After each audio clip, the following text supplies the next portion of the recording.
आज सांख्यिकी में स्टैटिस्टिक्स में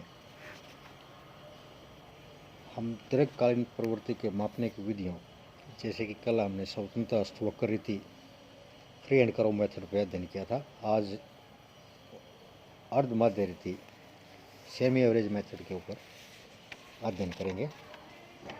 बिंदु रेखीय विधि प्रयोग करते समय वक्र रीति द्वारा फ्री एंड कर्व मेथड अपनाते हैं। स्वतंत्र वक्र रेखा खींचते समय ध्यान रखें कि रेखा वास्तविक आंकड़ों के मध्य से इस प्रकार गुजरने के स्वतंत्र हस्तरेखा के ऊपर व नीचे का विचलन प्राय बराबर हो। इस विधि के कुछ गुण हैं। स्वतंत्र वक्र विधि के मेरिट्स, ये विधि दीर्घकालीन प्रवृत्ति जाने की सबसे सरल विधि है। इस विधि में रेखा स्वतंत्र रूप से हाथ द्वारा खींची जाती है, अतः सीधी अथवा वक्र रूप में भी हो सकती है। तीसरा, इस विधि में गणितीय सूत्रों के न होने के कारण यह सबसे सरल विधि है। चौथी, इस विधि के प्रयोग से भविष्य का अनुमानित आंकड़ों को जाना जा सकता है। इन गुणों के साथ साथ इसके कुछ दोष भी, लिमिटेशन है, डीमेरिट्स हैं।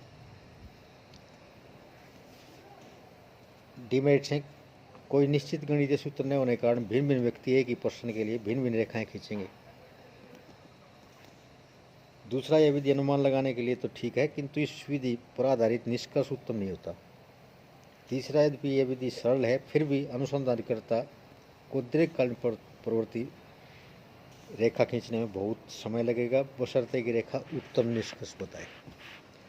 चौथा, यदि इस विधि को प्रयोग करने वाला व्यक्ति पक्षपात की भावना से ग्रसित है तो इसका प्रभाव वक्र बनाते समय भी पड़ेगा। ये कुछ ऐसी लिमिटेशन है जो फ्री एंड कर्व मेथड की हैं, जिनको दूर करने के लिए दूसरा मेथड अपनाया जाता है, जैसे अर्ध माध्य रीति सेमी एवरेज मेथड।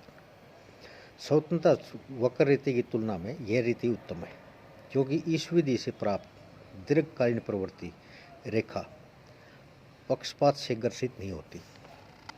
इस विधि में दिए हुए समंकों को दो भागों में बांटा जाता है और फिर दोनों भागों का अलग अलग समानांतर माध्य अर्थमेटिक में, जिसको x बार से हम डिनोट करते हैं, निकाला जाता है। यदि समंक माला में समंकों की संख्या सम है, इवन है, तो वे आसानी से दो भागों में विभक्त हो जाएंगे। जैसे यदि 6 वर्षों, 10 वर्षों, 20 वर्षों, 30 वर्षों के आंकड़े दिए हुए हैं तो क्रमशः दो भाग 3 वर्ष, 5 वर्ष, 10 वर्ष और 15 वर्ष होंगे। यदि समंकों की संख्या विषम, ओड हो, तो समंकों को दो भागों में बांटने के लिए मध्य समंक को छोड़ दिया जाता है। उदाहरणार्थ, समंकमाला में 9 वर्ष होने पर 5वें समंक को छोड़ देंगे। इस प्रकार प्रथम 4 समंक व अंतिम 4 समंक क्रमशः दो बराबर भाग हो जाएंगे। इस विधि से समंकमाला को दो भागों में विभाजित करने के उपरांत दो भागों का समानांतर माध्य ज्ञात करेंगे। तत्पश्चात वास्तविक समंकों को बिंदु रेखीय पद्धति से चित्रित करेंगे तब ज्ञात की हुई दोनों समांतर माध्यों को मध्य वर्षों, एवरेज ईयर्स के सामने अंकित करेंगे। इन दोनों अंकित बिंदुओं को सरल रेखा द्वारा मिलाकर दोनों ओर बढ़ा देंगे। इस प्रकार यह रेखा दिए हुए समंकों की दीर्घकालीन प्रवृत्ति को प्रकट करेगी। आवश्यकता पड़ने पर असत्य आधार रेखा, फॉल्स लाइन का उपयोग भी किया जा सकता है। एग्जाम्पल इसका हम लेते हैं नीचे। ईयर लेंगे हम 2012, 2002, 2003, 4, 5, 6 और 7। प्रोडक्शन ऑफ व्हीट है इनका 1000 टन में। 2002 का 4000 टन, 2003 का 8000 टन, 2004 का 6000 टन, 2006 का 10000 टन और 2007 का 17000 टन। इसका प्रोडक्शन ऑफ व्हीट टन हो गया 4, 8, 6, 12, 10 और 17। सेमी टोटल हो गया पहले 3 का 4, 8 और 6 का 18 टोटल इसको 3 से भाग दे देंगे, इसका एवरेज आ गई 6। अगले 3 का 12, 10 और 17 का टोटल होगा 39। 39 को 3 से भाग दे दें, इसकी एवरेज आ गई 13। अर्थमेटिक मीन जब आप निकालेंगे तो total of items divided by number of item,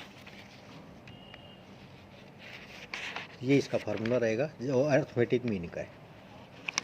इस आधार पे अगर हम इसको प्लॉट करें तो चित्र में इस तरह का दिखाई देगा जो यहाँ पे दिया गया है। आप इसको ध्यान से पढ़ेंगे।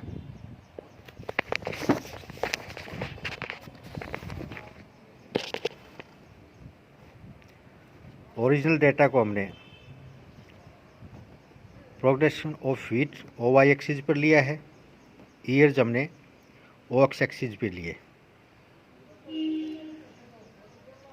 2002 का प्रोडक्शन दिखाया गया है, फिर 2003 का, 2004 का, 2005, 2006, 2007।